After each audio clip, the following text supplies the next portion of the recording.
Hello प्यारे बच्चों, आज हम बात करेंगे डी ब्लॉक एलिमेंट्स की आयनन ऊर्जा या आयनन एंथैल्पी के बारे में। ठीक है, तो सबसे पहले जानेंगे कि आयनन एंथैल्पी होती क्या है, उसके बाद अगली चर्चा करेंगे।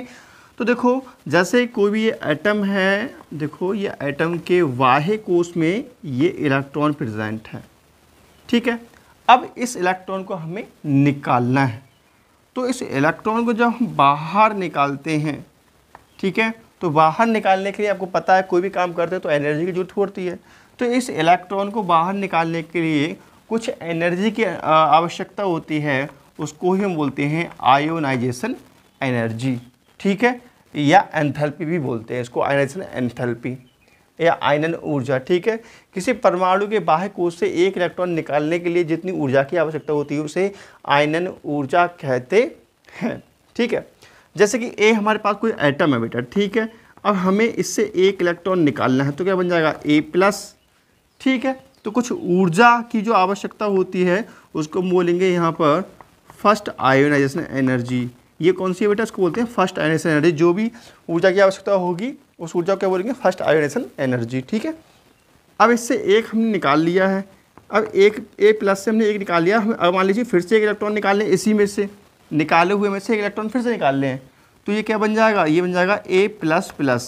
ठीक है, तो अब कहलाएगी ये सेकेंड आयोनाइजेशन एनर्जी, ये सेकेंड आयोनाइजेशन एनर्जी होगी। ठीक है, बात समझ में आ रही है। जैसे कि A एटम है हमारे पास, अगर इससे हम एक इलेक्ट्रॉन निकालते हैं तो बन जाता है A+, तो कहलाती है फर्स्ट आयोनाइजेशन एनर्जी बेटा। ठीक है, फर्स्ट आयोनाइजेशन एनर्जी।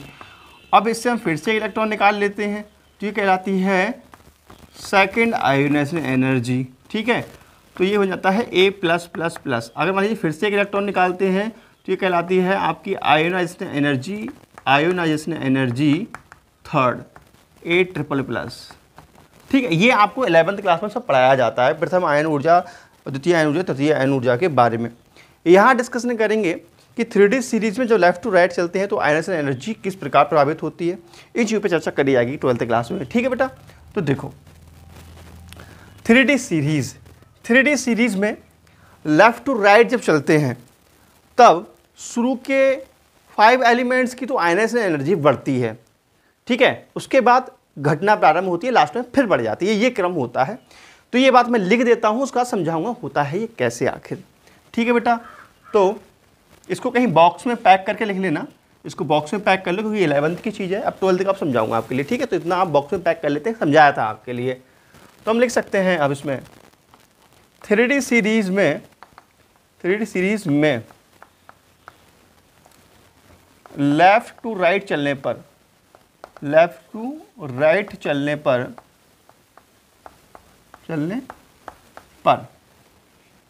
शुरू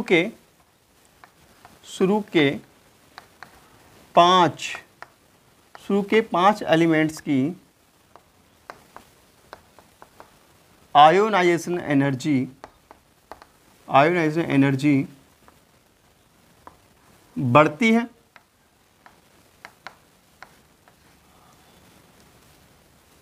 ठीक है बेटा, कहाँ तक बढ़ती है, Mn तक बढ़ती है।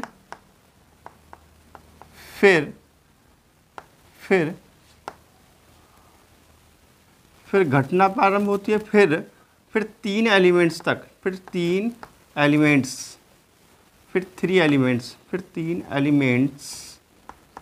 तक बढ़ती है, फिर 3 एलिमेंट्स तक घटती है बेटा। ठीक है, घटती है और उसके बाद फिर बढ़ जाती है।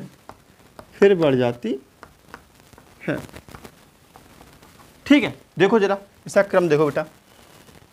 जैसे हमारे पास ये एलिमेंट्स है 3D सीरीज के, स्कैंडियम 80 TeV कर 1 Fe को नी कुंजन। ठीक है, ये 3D सीरीज के एलिमेंट्स मैंने सारे लिख दिए हैं। तो ये 5 एलिमेंट्स है मैग्नीज तक। ठीक बेटा, यहाँ तक तो इसकी आयोनाइजेशन एनर्जी बढ़ती है, यहाँ पे ionisation energy, first ionisation energy बढ़ती है यहाँ तक। ठीक है, उसके बाद बेटा यहाँ से यहाँ तक निकल तक इसकी घटती है। यहाँ पे घटती है और फिर यहाँ से यहाँ पे आकर के फिर से बढ़ जाती है, बढ़ती है। तो कहने मतलब ये है आयोनाइज्ड एनर्जी का कोई भी फिक्स क्रम सही नहीं है। ठीक है, अगर ऑब्जेक्टिव क्वेश्चन आते हैं तो ये भी आ सकता है कि जो 3D सीरीज़ है उसमें लेफ्ट टू राइट चलने पर आयोनाइजेशन एनर्जी का क्रम क्या होता है। तो इसमें एक ऑब्जेक्टिव ये भी हो सकता है कि कोई भी क्रम नहीं होता है। तो वास्तव में तो कोई क्रम है ही नहीं, देखो बढ़ती है, घटती है, बढ़ती है, कोई क्रम ही नहीं है। ये आंसर हो गया। और दूसरा आंसर ये भी हो सकता है कि शुरू के 5 एलिमेंट्स की आयनाइजेशन एनर्जी बढ़ती है फिर घटती है। ठीक है, और लास्ट में क्यों बढ़ती है उसका भी जवाब हम आपको बहुत अच्छे से भी एक्सप्लेन करेंगे इन चीज़ों को। ठीक है, तो इस चीज़ को ज़रा आप एक पॉइंट बना के फिर से लिख लेंगे। वही जो क्रम वाला मैंने बताया था, कोई क्रम नहीं होता, इस पॉइंट को भी लिख लेंगे क्योंकि ऐसे भी आ सकता है ऑब्जेक्टिव क्वेश्चन का। ठीक है, तो 3D सीरीज़ में मैं इस पॉइंट को दोबारा लिख रहा हूँ दूसरे तरीके से। 3D सीरीज़ में mn तक आयोनाइजेशन एनर्जी बढ़ती है, फिर इसका कोई निश्चित क्रम नहीं होता है, कोई निश्चित क्रम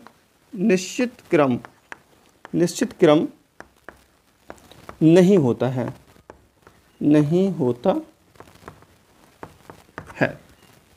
ठीक है बेटा। ओके, क्लियर समझ में आ रहा है। वैसे इसकी वैल्यू होती कितनी आयनाइजेशन एनर्जी की, ये भी देखना चाहो तो आप देख सकते हो। याद नहीं करनी है, बस आपको फील कराने के लिए बता रहा हूँ कि कैसे कैसे क्या होता है। याद नहीं करना, मैं फिर भी बता रहा हूँ मैं आपको। देखो बेटा 3D सीरीज़ है, 3D सीरीज़ में लिख रहा हूँ। 3D सीरीज़ में जो एलिमेंट्स हैं, 3D सीरीज़ बेटा, 3D सीरीज़ में पता था स्कैंडियम 80 T V कर मन फी को नी कुन और जल। ठीक है, ये आपके एलिमेंट्स हो गए सारे। तो फर्स्ट आयनाइजेशन एनर्जी देखते हैं कितनी है इसकी। फर्स्ट आयनाइजेशन एनर्जी, ठीक है बेटा, तो इस स्कैंडियम की दी हुई है, मैं लिख देता हूँ एनसीईआरटी बुक से कितनी दी हुई है। याद नहीं करनी है आपको, फील कराने के लिए बता रहा हूँ बेटा आपकी। First ionization energy in kilo joule mole inverse में है बेटा। ठीक है, मात्रा लिखा हुआ है ये।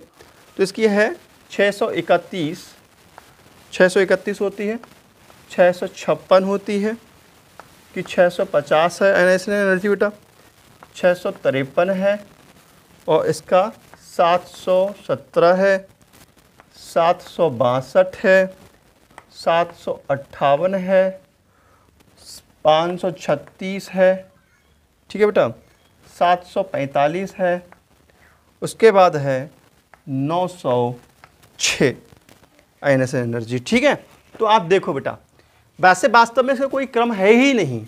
ठीक है, लेकिन कुल मिलाकर हम देखें तो यहाँ पर देखो 31, 56, उसके बाद देखो 56 के बाद बेटा देखो 50, 53 और उसके बाद 717, कुल मिलाकर यहाँ तक बड़ी है। देखो यहाँ तक आयनाइजेशन एनर्जी क्या है, देखो यहाँ तक आयनाइजेशन बड़ी है। ठीक है, तो यहाँ पे आयनाइजेशन एनर्जी बढ़ती है। ठीक है, बढ़ती है बेटा, यहाँ तक देखो बड़ी है। उसके बाद देखेंगे तो यहाँ से कुल मिलाकर देखो 31 से 17, ठीक है, 717 तक बड़ी है। उसके बाद देखो यहाँ पे फिर आगे 717 से देखो 62, 58, 56। ठीक है, यहाँ पे क्या है बेटा, यहाँ पे दो घटी है। ठीक है, घटती है और फिर लास्ट में क्या है, यहाँ पे देखो फिर से बढ़ गई है और फिर से बड़ी है, ये बढ़ती है। ठीक है, तो इसका कोई भी निश्चित क्रम नहीं है। ओवरऑल देखा जाए तो हम ये कह सकते हैं कि भैया लेफ्ट टू राइट चलने पर बढ़ती है। क्यों, देखो 631 और यहाँ पे 906। ठीक है, तो एक पॉइंट हम ये भी कह सकते हैं, तीसरा पॉइंट वो बना कैसे लिख सकते हैं हम कह सकते हैं 3D सीरीज़ में लेफ्ट टू राइट चलने पर आयनाइजेशन एनर्जी बढ़ती है। ये बिल्कुल फिक्स पॉइंट, एक लाइन में बात खत्म हो गई। ठीक है, तो मैंने 3 तरीके से बात बता दी, लेकिन बात तीनों सही है, ठीक है। वास्तव में इसका कोई भी ऑर्डर नहीं होता, लेकिन ओवरऑल कह सकते हैं बढ़ती है, ठीक है। भैया देखो इंटर का पढ़ रहे हो तो ऐसा समझना पड़ेगा, आगे सोचो सर जी क्या क्या पढ़ा रहे हैं आज, ठीक है बेटा। अच्छा जी, अब बात करते हैं कि इसकी आयनाइजेशन एनर्जी ज़्यादा क्यों है, इसकी आयनाइजेशन एनर्जी क्यों बढ़ गई, इसकी कम क्यों, इस पर भी चर्चा करेंगे हम। लेकिन जैसा क्रम इसमें है, इसमें कोई निश्चित क्रम नहीं है 3D सीरीज़ में, ऐसी 4D 5D सीरीज़ हैं उनमें भी कोई भी निश्चित क्रम नहीं होता है, ये भी पॉइंट हम लिख देते हैं, ठीक है। इसी प्रकार 4D एंड 5D, इसी प्रकार 4D एंड 5D सीरीज का क्रम भी होता है, ठीक है। मतलब जैसे इसका क्रम है, ठीक है, ऐसे ही क्रम 4D और 5D सीरीज में भी हमें देखने को मिलता है। उसमें भी लास्ट के एलिमेंट की मतलब आयनाइजेशन एनर्जी बढ़ती है और इस वाले एलिमेंट्स की आयनाइजेशन एनर्जी बढ़ती है, ठीक है बेटा। चलो ठीक है, अब देख लेते हैं कि इसकी आखिर आयनाइजेशन एनर्जी क्यों बढ़ती है तेजी से, ठीक है बेटा। देखो समझो इस चीज़ को, देखो बेटा, जिंक, कैडमियम एंड मरकरी, ठीक है। तो ये 3D सीरीज़ का है, ये 4D सीरीज़ का एलिमेंट्स है और ये 5D सीरीज़ का है, और इनमें सभी में 10 होते हैं, फुलफिल्ड ये भरे हुए होते हैं। उसके बाद 3D यहाँ पे 4s2, यहाँ पे 5s2 और यहाँ पे आता है 6s2, ये इनके इलेक्ट्रॉनिक कॉन्फ़िगरेशन होगा बाह्य सेल के, ठीक है बेटा। तो देखो ये जो हैं ये देखो इनमें से कोई भी इलेक्ट्रॉन तो निकलेगा नहीं, क्योंकि ये स्थायी हैं, भरे हुए हैं, ठीक है ना। स्थायी अक्षर जानते हो कौन से होते हैं बेटा, ठीक है, जैसे डी है, डी, ठीक है। देखिए कोई भी फुलफिल्ड हो, ठीक है, कोई भी फुलफिल्ड हो वो स्थायी कहलाता है, कोई भी फुलफिल्ड हो वो स्थायी कहलाता है, या हाफ फिल्ड भी स्थायी कहलाता है। अगर कोई भी स्थायी कक्षक हैं, ठीक है, स्थायी है तो वहाँ से इलेक्ट्रॉन निकालना मुश्किल होता है, तो वहाँ पे आयनाइजेशन एनर्जी बहुत हाई हो जाती है। तो यहाँ पे ये कैसे हैं, ये फुलफिल्ड हैं ये, ठीक है। उसके बाद इसमें से बेटा इलेक्ट्रॉन निकालना है, देखो, और तो इसका मतलब क्या है, ये स्थायी है, ये कैसे है बेटा, ये स्थायी हो गए। और ये देखेंगे, ये बाह्य कोश वाले देखेंगे, तो ये बाह्य कोश वाली तो फुलफिल्ड है भाई, ये भी फुलफिल्ड है, ये भी फुलफिल्ड भरे हुए हैं, फुलफिल्ड हैं, और फुलफिल्ड होने के कारण ये स्थायी हैं, और स्थायी होने के कारण इनसे हम इलेक्ट्रॉन बाहर निकाल ही नहीं सकते, और निकालोगे तो बहुत ज़्यादा आपको ऊर्जा खर्च करनी होगी, ठीक है। तो यहाँ पे हाई आयनाइजेशन हो जाएगी, ठीक है। इसी कारण क्या होगा, स्थायी कक्षक होने के कारण यहाँ पे क्या हो जाता है, हाई आयनाइजेशन एनर्जी हो जाएगी इनकी, हाई आयोनाइजेशन एनर्जी। समझ में आया, हाई आयनाइजेशन एनर्जी क्यों होगी, क्योंकि ये फुलफिल्ड भरे हैं ना भाई, फुलफिल्ड भरे हुए हैं। जैसे डी में कितने होते हैं, डी में बेटा 5 होते हैं, देखो बेटा डी में कितने होते हैं, 5 ऑर्बिटल बने हुए होते हैं, ठीक है। ऊपर आता हूँ, आपको शायद नीचे दिखता नहीं हो सही से, थोड़ा ऊपर कर बना देते हैं इसको। जैसे अगर इसके हम कक्षक बनाने चाहें, ठीक है बेटा, देखो 1 2 3 4 5 6 7 8 9 10 हो, तो ये स्थायी कक्षक हो गया, और इसमें से इलेक्ट्रॉन निकालना असंभव है, और निकालेंगे तो बहुत ज़्यादा ऊर्जा देनी पड़ेगी। और ये जो है इसमें देखो 2 इलेक्ट्रॉन भरे हुए हैं, तो ये भी स्थायी कक्षक है, और स्थायी कक्षकों में से इलेक्ट्रॉन निकालना मुश्किल बात है, और निकालते हैं तो बहुत अधिक हमें ऊर्जा खर्च करनी पड़ती है, और जो ऊर्जा बहुत अधिक हमें यहाँ पे खर्च करनी पड़ती है उसको ये बोलते हैं आयनाइजेशन एनर्जी। 1 इलेक्ट्रॉन निकालेंगे तो फर्स्ट आयनाइजेशन एनर्जी, और 2 इलेक्ट्रॉन निकालेंगे तो सेकंड आयनाइजेशन एनर्जी। तो फर्स्ट आयनाइजेशन एनर्जी तो यहाँ पे बहुत हाई होती है इनकी। समझ में आया क्यों होती है फर्स्ट आयनाइजेशन एनर्जी हाई, क्योंकि यहाँ हम लिख सकते हैं जिंक है जो है इसकी हाई आयनाइजेशन एनर्जी होती है, ठीक है बेटा। क्या होती है इसकी, हाई आयोनाइजेशन एनर्जी होती है, हाई आयनाइजेशन एनर्जी होती है, फर्स्ट हाई आयनाइजेशन एनर्जी होती है। क्यों होती है, क्योंकि इसमें स्थायी कक्षक होते हैं, क्योंकि ये फुलफिल्ड भरा होता है, ठीक है बेटा, क्लियर हो गया। अच्छा जी, अब इसको देखें, भैया इसकी एकदम क्यों बढ़ गई, Mn की क्यों बढ़ गई, ठीक है बेटा। तो Mn का अगर हम इलेक्ट्रॉनिक Mn का देखें यहाँ पे, तो इससे क्या होता है 3d5 4s2, ठीक है बेटा। तो 3D5 में देखेंगे स्थायी कक्षक होंगे। देखो मैंने क्या कहा, हाफ फील्ड, तो हाफ फील्ड कैसा स्थायी कक्षक है, फुल फील्ड देखो, और फुल फील्ड ये फुल फील्ड है बेटा, ठीक है। तो दोनों कैसे हैं, ये दोनों स्थायी कक्षक हैं, और स्थायी कक्षकों से इलेक्ट्रॉन निकालना बहुत कठिन होता है, निकालते तो बहुत ऊर्जा देनी पड़ती है, इसी कारण ये भी बहुत अधिक स्थायी होता है, ठीक है। तो ये बात तो थी अपनी इनके बारे में, फर्स्ट आयनाइजेशन एनर्जी के बारे में। अगर सेकंड आयनाइजेशन एनर्जी की बात करें तो क्या होगा, ठीक है। चलो इसको मिटाते हैं, फिर सेकंड आयनाइजेशन एनर्जी के बारे में आपको बताते हैं, ठीक है बेटा। देखो जरा, चलो बेटा बात करते हैं सेकंड आयनाइजेशन एनर्जी की, ठीक है।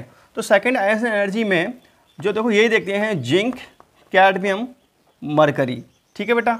अब इनके देखो इलेक्ट्रॉनिक कॉन्फ़िगरेशन देखो, अच्छा क्या है इसका, 3D10 4s2, इसका 5D10 और सॉरी यहाँ पे आएगा 4D10, क्या आएगा यहाँ पर 5s2, ठीक है।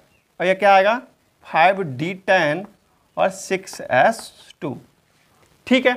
तो इनकी फर्स्ट आयनाइजेशन एनर्जी तो बहुत हाई होती है, ठीक है। अगर इनसे हम क्या काम करें बेटा, यहाँ से तो कुछ निकाल नहीं सकते, यहाँ से तो ये तो फुल फील्ड है, स्थायी हैं, ये तो स्थायी हैं, ठीक है। और ये भी स्थायी हैं, ये भी क्या है, ये भी स्थायी, आपको बताया था ये भी स्थायी है, ठीक है। अगर इनसे हम एक इलेक्ट्रॉन निकालते हैं बेटा, एक इलेक्ट्रॉन निकालते हैं, तब ये क्या बन जाएगा, तब ये कहलाएगी first ionization energy, first ionization energy कहलाती है ये। अगर एक इलेक्ट्रॉन निकालती है तो फर्स्ट आयनाइजेशन एनर्जी, और जब एक इलेक्ट्रॉन निकल जाता है तो देखो कंडीशंस क्या आती है इसकी, तब ये बन जाता है फर्स्ट आयनाइजेशन एनर्जी इनकी ये हो जाती है, ठीक है। तो देखो ये अब दो फर्स्ट जिंक और कैडमियम और मरकरी, ठीक है बेटा। अब देखो ये 3D10 ऐसा ही रहता है, उसके बाद 4D10, उसके बाद 5D10, इस पर तो कोई असर नहीं आता, ये क्या बन जाता है 4s1 और ये 5s1 और ये 6s1 बन गया जब हमने एक इलेक्ट्रॉन निकाल दिया। तो ये कहलाता है फर्स्ट आयनाइजेशन एनर्जी। यहाँ से हमने एक इलेक्ट्रॉन निकाला, ठीक है, तो ये कहलाएगी आयनाइजेशन एनर्जी सेकेंड, ठीक है। अब क्या है, अब इसमें से अगर एक इलेक्ट्रॉन निकालेंगे, ठीक है, अब इसमें से बेटा अगर एक इलेक्ट्रॉन निकाल लें तो ये कहलाएगी अपनी आयनाइजेशन एनर्जी थर्ड, ठीक है। तो ये बहुत वेरी हाई होती है। समझ में आई बेटा बात आप लोगों के लिए, ठीक है। तो इस प्रकार से आयनाइजेशन एनर्जी के बारे में हम पढ़ते हैं। तो इस प्रकार इनकी हाई रहती है, इसमें हाई रहती है, इसमें सेकंड में इसकी लो हो जाती है। सेकंड आयनाइजेशन एनर्जी कैसी हो जाती है बेटा, लो हो जाती है यहाँ पे, ठीक है। और यहाँ पे फिर हाई हो जाती है तीसरे केस में। तो ये आयनाइजेशन एनर्जी का केस हो गया भाई, सारी चीज़ें मैंने आपको क्लियर कर दी हैं। तो फटाफट वीडियो को लाइक करो, चैनल को सब्सक्राइब, मिलते हैं फिर नेक्स्ट वीडियो। तो नमस्कार, जय हिंद, वंदे मातरम, बाय बाय।